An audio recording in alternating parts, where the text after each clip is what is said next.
সারা রাজ্যে বিদ্যাজ্যোতি প্রকল্পে যারা পড়াশোনা করেছেন সেখানে জ্যোতি কোথায়?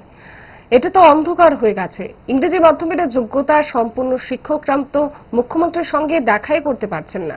সংবাদ মাধ্যমের সামনে প্রতিক্রিয়া দিতে গিয়ে এমনই মন্তব্য করলেন প্রাক্তন মুখ্যমন্ত্রী মানিক সরকার। এটা সারা রাজ্যে বিদ্যাজ্যোতি প্রকল্পে যারা পড়াশোনা করছেন, জ্যোতি কোথায়? এটা তো অন্ধকার হয়ে গেছে। বদনাম তো আপনার হচ্ছে, আপনি মুখ্যমন্ত্রী, আপনি তো শিক্ষামন্ত্রীও, কাজে আপনি তো আপনার দায়িত্ব সেখানে অস্বীকার করতে পারেন না।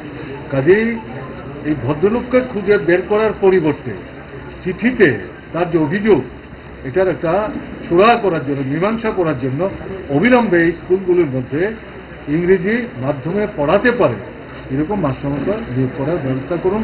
এবং ইন্টারভিউতেও বসে আছে শত শত এরকম শিক্ষক, তারা তো মুখ্যমন্ত্রীর সঙ্গেই দেখা করতে পারছে না।